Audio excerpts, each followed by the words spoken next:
Hello JEE warriors, welcome to mission जीत।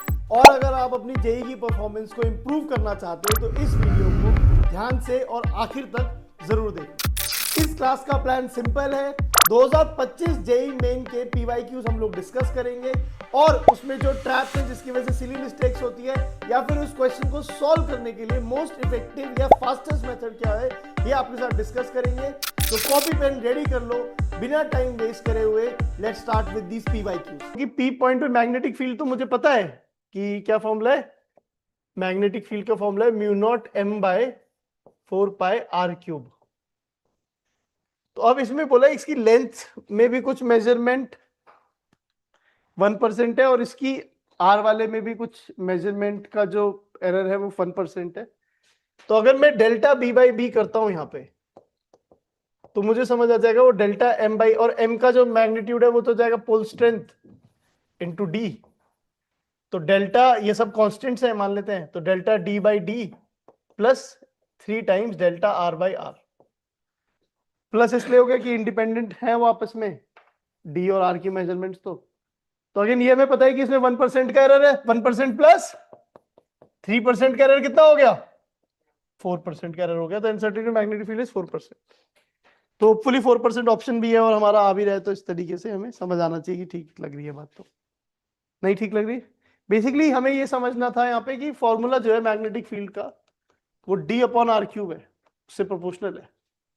ये आपको समझना था। ये डी वाला टर्म बहुत लोग मिस कर सकते हैं, बट लकीली कोई ऑप्शन नहीं है डी वाला टर्म मिस करने पे। 3 का ऑप्शन है नहीं, 3% का, तो बच जाओगे वरना पिल जाते हैं। ठीक है, दैट इज इट। जनवरी में एक ही क्वेश्चन आया था, कोई बहुत अच्छी बात है। अप्रैल वाले पे आ जाते हैं। Given below are two statement में असर्शन रीजन की problem. Magnetic monopoles do not exist, true. Magnetic field lines are continuous and form close loops, true.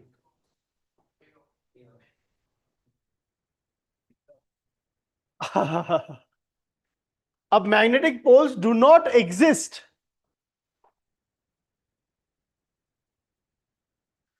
जिसकी वजह से magnetic field lines close loop बनाती हैं, या फिर magnetic field lines close loop बनाती है, इसकी वजह से magnetic monopoles do not exist. ये एक कंफ्यूजिंग वाली प्रॉब्लम है। बट अगर मैं तुम्हारी जगह होता तो मैं यहाँ पे सी मार्क कर देता, कि करेक्ट एक्सप्लेनेशन वाली बात मार्क कर देता, कि मैं बोलता एग्जामिनर की बात सोचता हूं मैं। एग्जामिनर कह रहा है magnetic field lines continuous and close loop बनाती हैं, बिल्कुल बनाती हैं, and because of which magnetic monopoles do not exist. ठीक है, इसकी वजह से मैग्नेटिक फ्लक्स जीरो होता है और फिर ग्रॉस लॉ फॉर मैग्नेटिज्म में magnetic monopoles do not exist, ऐसा कुछ आ जाता है। Relationship between magnetic susceptibility and magnetic permeability is given by this. तो यार बेसिकली अगर मैं देखता हूं तो मैग्नेटिक परमिएबिलिटी जो है म्यू, वो होता है mu naught into mu R. और म्यू आर जो होता है वो कितना होता है? अभी हमने देखा 1 प्लस काई। तो वहां से अगर हम लोग काई की बात करें तो mu by mu not -1, mu by mu not -1, इस तरीके से हमें काई की वैल्यू समझ आ गई। Mu R by mu naught ये भी गलत है, म्यू आर +1 भी गलत है, और ये भी गलत है। ठीक है, ये तो ठीक लग रहा है, ठीक आ जाएगा। Solenoid having area A and length L is filled with a material of relative permeability 2. The magnetic energy stored in the solenoid is how much? जो मैग्नेटिक एनर्जी होती है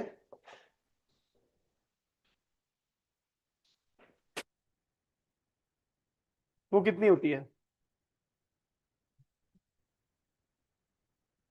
मैं ऐसे सोच लेता हूँ सोलोनॉइड वाले केस में हाफ Li² समझ लेता हूँ अगर इलेक्ट्रोमैग्नेटिक इंडक्शन वाली बात सोचूं, और हाफ L जो है, L कितना है?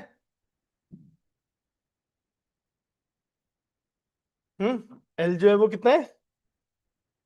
म्यू नॉट n² A/L, और ये बेसिकली 2 टाइम्स हो जाएगा ना, into I²।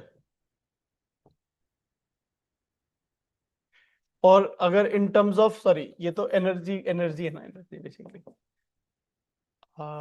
Okay, half. Actually मैं एक चीज में कंफ्यूज हूं कि बेसिकली आप कहोगे भैया तो सिंपल से क्वेश्चन है, B²/2 म्यू नॉट आप लिख दो जो मैग्नेटिक एनर्जी डेंसिटी होती है। मैं इस चीज में कंफ्यूज हो रहा हूँ कि जो डिनोमिनेटर है वहां पे म्यू नॉट डालूंगा, म्यू नॉट डालूंगा, mu R into mu naught डालू ना। ठीक है, तो वो मैग्नेटिक एनर्जी डेंसिटी जो है वो B²/4 म्यू नॉट ऐसे कुछ हो जाएगी, इंटू म्यू डालूंगा तो, और फिर मैं उसे किससे मल्टीप्लाई करूंगा, ए एल से, वॉल्यूम नेट, तो टोटल एनर्जी तो वहां से आएगी मेरे पास। ऐसे कुछ करूंगा, b²/4 इंटू से, ये एक ऑप्शन है और एक ये भी ऑप्शन है, तो मतलब इसमें मैं कंफ्यूज हुई इन दोनों ऑप्शन में। तो इसका मैं एक और तरीका भी मैंने सोचा, हाफ एल आई स्क्वायर तो मुझे पता है, और हाफ एल आई स्क्वायर में मैं कुछ इस तरीके से लिख सकता हूं इसे पक्का से। और जो मैग्नेटिक फील्ड होगी, ये बात भी मुझे पता है कि जो मैग्नेटिक फील्ड है वो पक्का से म्यू एन आई है, which is 2 times mu naught n i का स्क्वायर। तो अगर मैं बी स्क्वायर से और ऊपर नीचे 4 mu naught n by l into i के स्क्वायर से डिवाइड करूं तो 2 mu naught n square a by l into i square, n square वाला टर्म कैंसिल हो गया,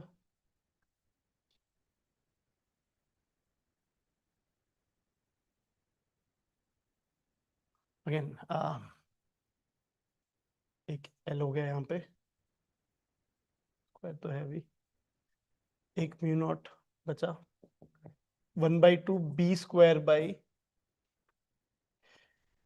2 ए आई स्क्वायर कैंसिल हो गया, एल आ गया, और 4 था ना ये, 4 म्यू नॉट एन, 4 क्यों किया मैंने, स्क्वायर गलत कर दिया ना, 2 म्यू नॉट एन आई का स्क्वायर होगा 4 टाइम्स म्यू नॉट, ऐसे कुछ आया, 2 और 2 कैंसिल हो गया, ठीक है, ये ऑप्शन आ रहा है, बच गए। मैं इसे जस्ट कंफर्म कर रहा था, मतलब गलती ना हो जाए, बस ऐसी वाली बात थी और कुछ नहीं, ठीक है। A percentage increase in magnetic field when space within a current carrying solenoid is filled with magnesium। अच्छा जी, जिसकी ससेप्टिबिलिटी इतनी है भाई, ये तो बड़ा ही सिंपल सी प्रॉब्लम है। बी जो होता है वो होता है mu naught, sorry B naught into 1+ का ही हो जाता है ना, है ना। अगर मैं परसेंटेज इंक्रीज की बात करूंगा तो जो परसेंटेज इंक्रीज है, डेल्टा बी जो है वो कितना हो जाएगा, chi times B naught upon B naught into 100। तो काई कितना है, 1.2 into 10⁻⁻5 into 100, that is 1.2 into 10⁻⁻3, that is 6/5 वाला जो जवाब है, ये हमें समझ आ जाता है, ठीक है। फोर्थ क्वेश्चन भी हो गया, दैट इज इट बच्चों, शॉर्ट नोट्स आर डन। अगर वीडियो हेल्पफुल लगा तो लाइक जरूर कर देना, और अगर इन शॉर्ट नोट्स का एप्लीकेशन सीखना चाहते हो तो PYQ का वीडियो आपको मिल जाएगा डिस्क्रिप्शन में, उसको जरूर देखना। अगला चैप्टर हम लोग ये वाला डिस्कस करेंगे, और इसके शॉर्ट नोट्स का सेशन इस डेट पे आएगा, तो अपने कैलेंडर्स को मार्क कर लो, और अगर चैनल पे नए हो तो सब्सक्राइब करना मत भूलना। Keep pushing yourself, don't give up, and let's meet in the next class. Go for Jeet.